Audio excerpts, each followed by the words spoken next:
teman-teman semua. Perkenalkan, nama saya Yulia Sri Bahtiar. Saya di kelas BKA 2 angkatan 2023. Pada kesempatan kali ini, saya akan membahas satu pendekatan konseling yang sangat relevan dengan peran kita sebagai calon konselor, yaitu konseling naratif dengan media cerita. Pendekatan ini mengajak kita untuk melihat konseling bukan sebagai masalah, tetapi sebagai individu yang memiliki cerita hidup, dan cerita itu bisa ditafsirkan, dipahami, bahkan ditulis ulang. Coba kita refleksikan sejenak. Sejak kecil, kita sudah akrab dengan cerita. Kita tumbuh dengan dongeng, cerita rakyat, kisah tokoh inspiratif, dan cerita dari orang tua. Tanpa kita sadari, cara ini memandang diri sendiri juga dibentuk oleh cerita. Ada cerita tentang saya pintar, saya gagal, saya tidak disukai, atau saya selalu tertinggal. Dalam konseling, yang datang ke hadapan kita bukan hanya orang dengan masalah, tetapi orang dengan cerita yang sedang berat untuk dijalani. Konseling naratif dikembangkan oleh Michael White dan David Epstein. Pendekatan ini berpijak pada satu prinsip penting. The person is not the problem is the problem. Individunya bukan masalah, masalahnya adalah masalah.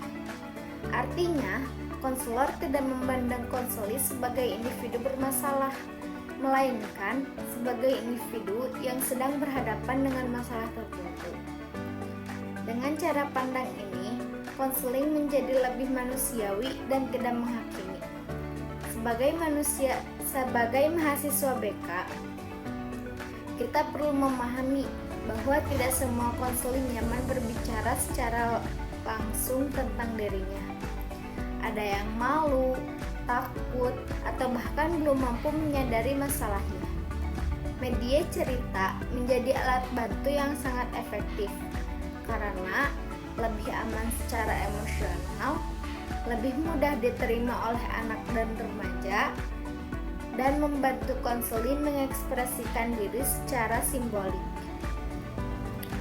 Saya akan memberikan contoh dongeng sederhana yang sering digunakan dalam sesi konseling, yaitu yang berjudul Burung Kecil yang Tak Berani Terbang Tinggi.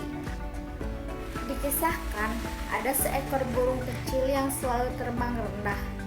Ia takut jatuh dan merasa sayapnya lemah. Setiap kali melihat burung lain terbang tinggi, ia berkata pada dirinya sendiri, "Aku memang tidak seperti mereka." Suatu hari, burung kecil itu terpaksa terbang lebih tinggi karena sarangnya diterpa angin kencang.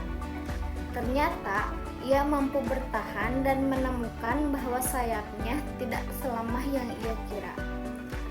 Dalam konseling, konselor tidak langsung berkata, "Ini tentang kamu." Sebaliknya, konselor mengajukan pertanyaan reflektif seperti, "Bagian mana dari cerita ini yang paling menarik buatmu? Menurutmu, apa yang membuat burung kecil itu akhirnya berani?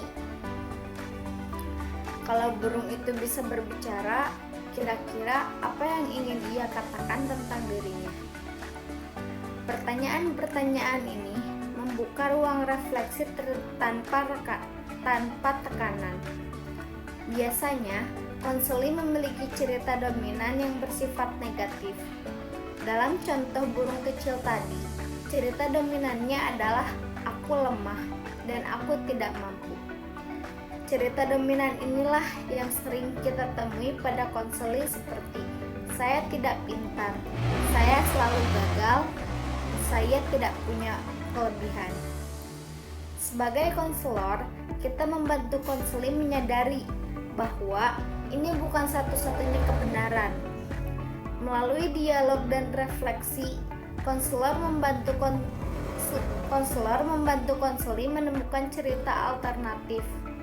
Dalam dongeng tadi, cerita alternatifnya adalah "aku memang takut", tapi aku punya kemampuan bertahan dan belajar.